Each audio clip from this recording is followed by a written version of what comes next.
Hello, I'm Carla Adams. I'll be reading from my book, Ancestral River, A Spiritual Journey for the Living and the Dead. Chapter 3, Grandpa. In the weeks following the class, I received sessions from a practitioner as well as from another student.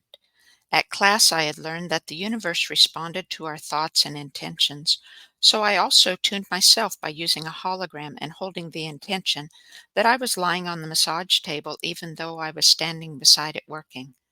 I could feel all the stuck energy in my hologram as easily as I could while doing a session in person. I felt happier after every session. Old patterns didn't trigger as often. I signed up for free online classes to discover why the old patterns had formed and how I could change them. I learned that from conception to age 7 or 8 years old, the mind believes everything it's told. It keeps us safe by following a known pattern.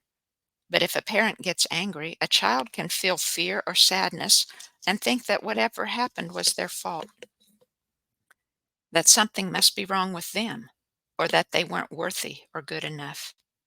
If other situations cause the same thoughts to be repeated several times in the child's early years, the thoughts become patterns based on feelings, not on truth. My thoughts had written sad stories, fear of rejection and the need for approval. As a child, I had often begged for forgiveness so I wouldn't go to hell. As a teenager, I had starved myself because I thought I was fat. What had happened to me to cause these patterns? As I walked along a country road enjoying nature, I remembered the Bible story of Adam and Eve. They had a connection with God and were experiencing the great abundance of the universe. But they were new on earth. Maybe they had formative minds like children. They had heard the lies of the serpent. Go ahead, eat the fruit. God doesn't want you to have the wisdom and knowledge he has. Perhaps Eve had reacted in fear. Why doesn't God want me to have wisdom? Have I done something wrong? Or is he mad at me?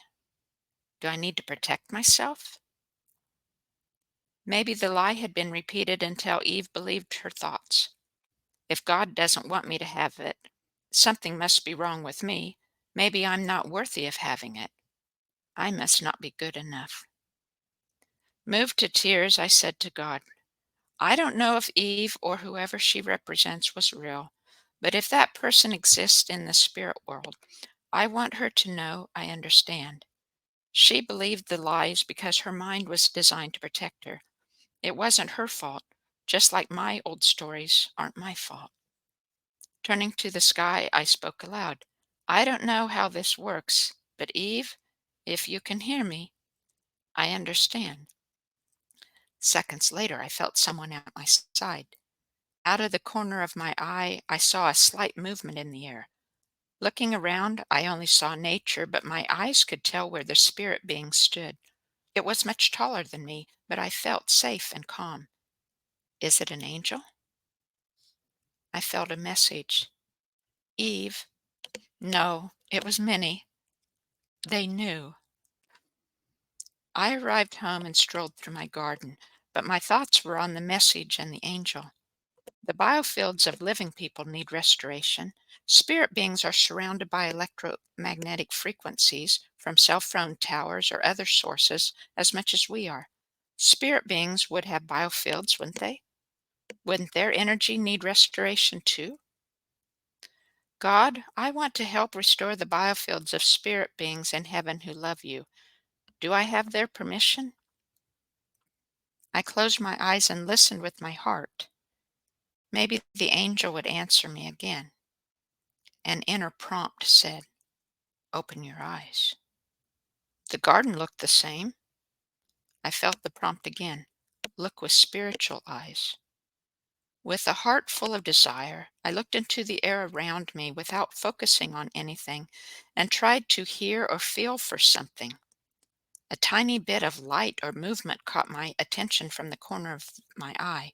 I turned to see what it was. Twinkling orbs of light surrounded me 20 feet away. The spirit beings radiated with love and spoke as one. Yes. My heart pounded. How do I do a session for spirit beings? Had I misunderstood? Had I just imagined the angel, the messages, and the orbs of light? If I hurt them and God rejected me, I'd be blamed by the living and the dead. But I wanted to help. I couldn't see them and didn't know how many beings there were, so I held the intention to tune them by using a hologram. Because I was scared to be in contact with beings who may not have my highest good in mind, I said this hologram only holds the energy or spirits of angels and ancestors who love the Creator. I dubbed them the Restoration Group and tuned them like a living person. The outer edge of their biofields had a more intense dissonance feeling than the people I'd tuned in person. It felt like touching the electric fence that had kept our cattle in the wheat field during the winter when I was growing up, but not quite as strong. Somehow I knew they had lower voltage than they were meant to have. A frayed piece of the outer edge flapped outside the biofield as if it were slowly being dissolved. I heard the group's concern through the forks. We might not survive. When the fork sounded dissonant or my body felt tension, I stayed in that place until the clear sound could be heard again, or until my body felt a relaxing of tension. Then I moved to the next pocket of stuck energy. At the end of the session, I was surrounded by light as the spirits in the restoration group hugged me with joy. For their next session, I followed every inch of the outer edge of the field with the fork. They had a toroid field just like ours, a donut shape. Dissonance was all around the outer edge. I felt it in my body like an intense static or the buzzing of a mild electric shock. An hour later, my arms were tired and my shoulders were tense. I said, I don't think I helped you very much. I felt their reply, everything you do helps. During the next tuning, I found a dense pocket of energy near the throat on the right side of their hologram, the side containing their father's information. I felt energy release in the forks. At the same time, a strong release occurred in my own throat. My dad was part of the restoration group. Stuck energy released in him and in me at the same time. I approached each restoration group tuning as a meditation, since I was working in their spirits, and asked God for guidance. I felt angels and ancestors surrounding me with joy and love. In the third session, I could feel individuals within the group, but they still spoke as one. Clearing energy inch by inch around the outer edge of their field took a lot of effort. I needed tools that could hasten their restoration and make it easier for me. In their next session, I added my biofield and my husband's to the hologram, including our ancestral fields, and grabbed my new forks. Energy flowed in spirals. These forks made the frequency of the sacred spiral. After tuning the central channel energy that flowed up and down the center of their biofields, I sent the frequency around the outer edge of the hologram for several minutes. When dissonance was gone, they were full of energy, and I was too. I continued to receive sessions from myself and other practitioners. As stuck emotions were released, my energy level increased, and I could more easily focus on the present moment as I tuned others. When working in people's biofields, I felt surrounded by spirit. I often felt the presence of an angel, and my intuition gave me information as I cleared energy. Working in spirit and meditating daily deepened my connection with God. The void I'd always felt inside was being filled. Grandpa had been dead for almost 25 years when he stood beside me in my kitchen one morning. He looked directly at me. I want to join the oneness. I need your help. My ears didn't hear his voice, but I understood what he said.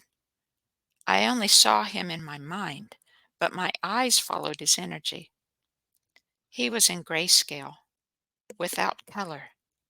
I assumed he had a biofield, but I couldn't feel light around him like I could around individuals in the restoration group. They glowed with energy and life force. Grandpa was wearing his usual farmer overalls, but looked 50 years old, not the 92 he was when he died. He acted just like he did when he was alive. I felt his humor, sincerity, wisdom, and love for me. But he didn't have the joy and love for the universe like the restoration group did. Working with the restoration group had shown me that the spirits of people who loved God still existed after they died. Grandpa had never attended church or talked about spiritual ideas. Am I safe talking to dead people? Why is this happening to me? And what is the oneness? Growing up in the Christian faith, I had heard about a fire and brimstone hell and a loving God. I had believed in both. But when I was in my early 40s, my women's Bible study group had studied the prayer of Jabez. Had said it in my own words every day. God, please bless me and increase my boundaries. Be with me and keep me from evil. Grant me the desires of my heart. Within weeks, I had ended a relationship that didn't meet my needs anymore. Within a few years, I had changed churches, changed careers, learned deeper spiritual truths, and married my husband who desired truth as much as I did. Convinced that most teachings malign the character of a creator who was only truth, love, and free will, we had left religion and rewritten many of our beliefs. My daily prayer had become a deep yearning. I want to know everything you want me to know. I want to know you. And now Grandpa was in my kitchen, waiting for an answer. Did all my beliefs about death and the afterlife need to be rewritten? I said to the universe, should I tune Grandpa's biofield or clear his stuck energy within mine?